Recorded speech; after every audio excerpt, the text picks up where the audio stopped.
Praise the Lord. കർത്താവിൻ്റെ അതിപരിശുദ്ധമായ നാമം വാഴ്ത്തപ്പെടുമാറാകട്ടെ. എല്ലാ പ്രിയപ്പെട്ടവർക്കും ക്രിസ്തുയേശുവിൽ വന്ദനം.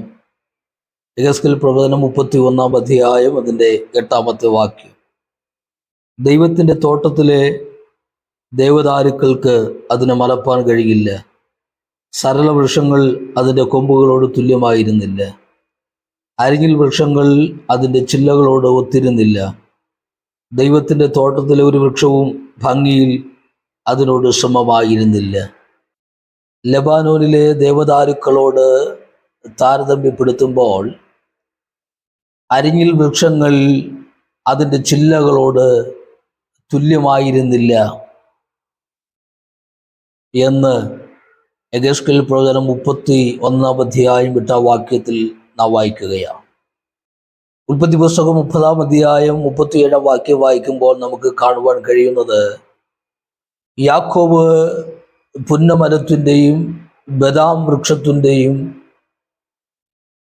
അരിൽ വൃക്ഷത്തിൻ്റെയും പച്ചക്കൊമ്പുകൾ മുറിച്ച് വെള്ള കാണത്തക്കവണ്ണം വെള്ള വരയായി തോലുരിച്ച് ആടുകളുടെ മുൻപിൽ വെച്ചു.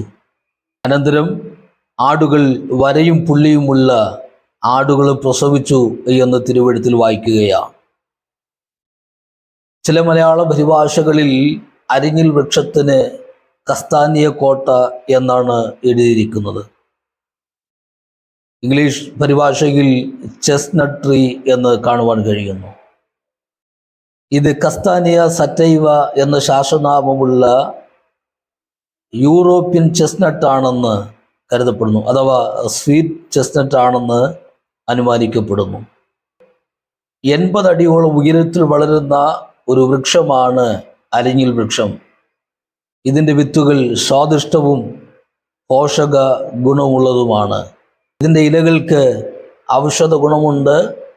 ഈടുറ്റ ഇതിൻ്റെ തടികൾ വിവിധ കൊത്തുപണിക്ക് ഉപയുക്തമാണ്. ഇളം ചില്ലകൾ ബലമുള്ളതും കടും പർപ്പിൾ നിറത്തിലും കാണപ്പെടുന്നു. ജൂൺ മാസമാകുമ്പോഴേക്കും ഇളം മഞ്ഞ നിറത്തിലുള്ള പൂക്കൾ കുലകളായി അരിഞ്ഞിൽ വൃക്ഷത്തിൽ കാണപ്പെടുന്നു. തെക്കൻ യൂറോപ്പിൽ നിന്ന് റോമക്കാരാണ് ഇത് വിവിധ സ്ഥലങ്ങളിൽ പ്രചരിപ്പിച്ചത് എന്ന് കരുതപ്പെടുന്നു. ഇതാണ് വിശുദ്ധ ബൈബിൾ പരാമർശിക്കുന്ന അരിഞ്ഞിൽ വൃക്ഷം. കർത്താവ് നമ്മെ എല്ലാവരെയും സഹായിക്കട്ടെ. God bless you. കർത്താവ് അനുഗ്രഹിക്കട്ടെ.